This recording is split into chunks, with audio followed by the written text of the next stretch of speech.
heading to Airventure 2022. Isn't that on everybody's bucket list? I know it was on my bucket list.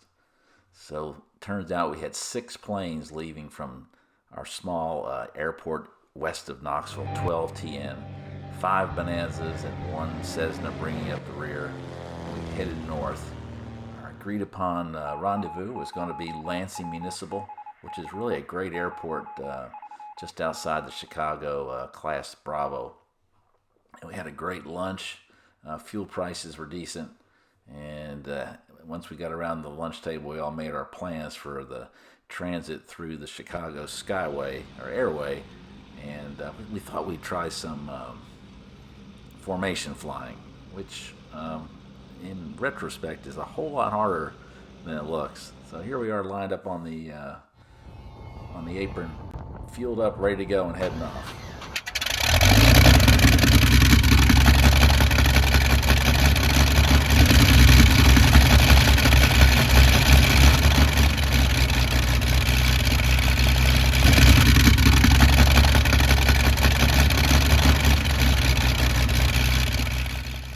The 12 TN Squadron departed Lansing Municipal and joined the Chicago Flyway at or below 2000, which is an incredible flight.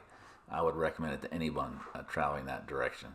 And you can see we had our A36 in the front, but we had a lot of trouble staying in formation. It's just not near as easy as you would think. But you can see at different altitudes, and our lead A36 was in contact with Chicago. And here, 500 Hotel Tango is going to stay along the coastline a little bit, and the rest of the squadron breaks.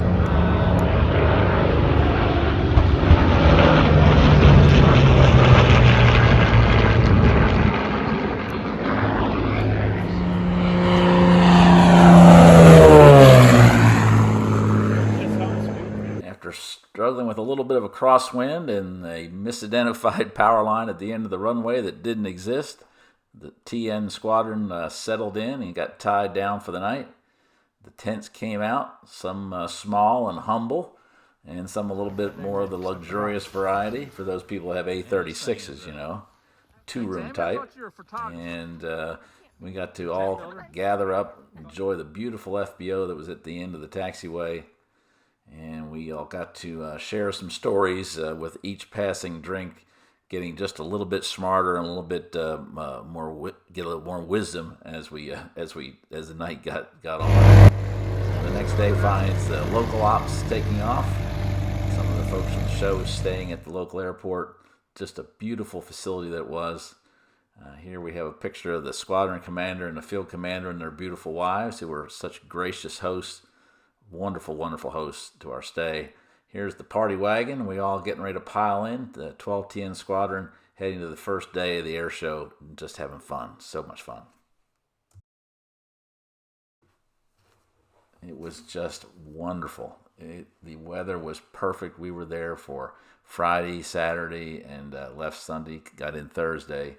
And you can see from all the aerial pictures, most of which were shot on Friday and Saturday, it was just perfect.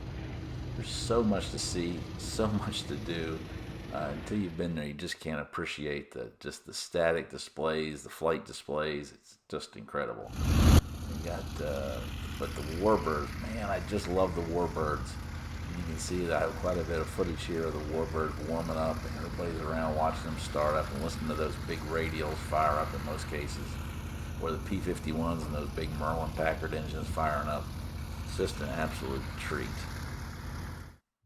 The owners of these warbirds are so kind. Let everybody, just get right up close to them and touch them and just see what incredible pieces they are. Here's a P-51B model, just a great, beautiful plane, a F4 Corsair.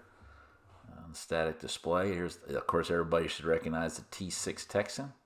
And here we have the Grumman birds all lined up. So we have the Wildcat, the hero of Midway. And, of course, now we fade to the dark blue. The Hellcat came in after the Wildcat, and with most kills of any aircraft in the Pacific for the Navy. And behind that is was the Bearcat in the dark blue, and this is the Tiger Cat, which never flew during the war. And again, this is another shot along the flight line. This is a TBF Avenger. Beautiful example. You really don't appreciate how big that plane was till you really see it. I think it had a crew of 3 or 4, and you can see the inside is just in great shape.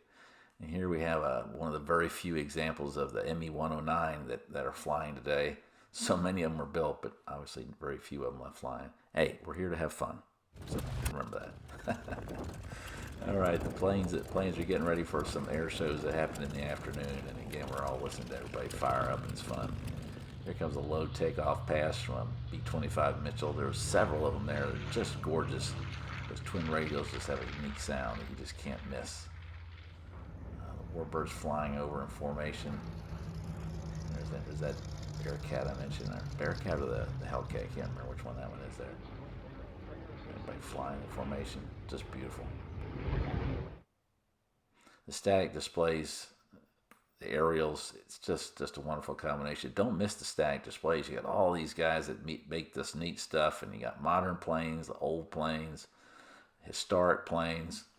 Now we have the Aeroshell T6 Texan team doing some beautiful aerobatics. Just great.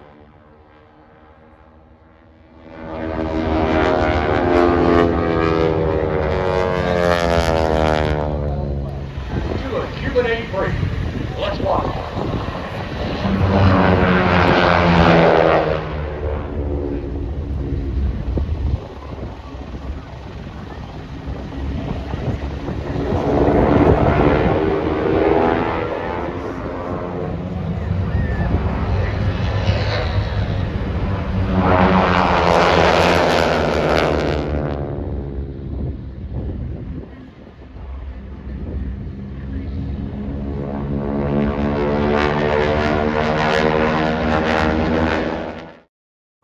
The Saturday night air show finale was incredible, and our host from our local airport was just incredibly gracious to us and gathered us all up and took us to great seating on the backside of the airport. So we got to see the wonderful air show, and there goes the F-35A Lightning taking off. There goes the MiG-17, Randy Bell's MiG-17. And this is where Vietnam meets modern day. We have an A-1 Skyraider leading an F-35 Lightning and an F-18 Super Hornet. Neat flyby. And here you see the F-35 again, and the stealth mode must be taking advantage of my Apple 13 because it fades out of focus. This is a really neat flight with Matt Yokin's twin Beech 18 with the sparklers. Beautiful, beautiful event.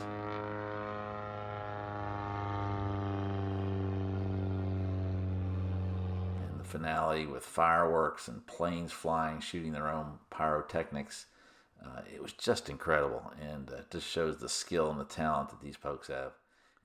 Well, thanks for watching. I hope you enjoyed it as much as I did. I had a wonderful time at Airventure 2022, and with any luck, maybe I'll get to come up and share Airventure again in 2023. Bye.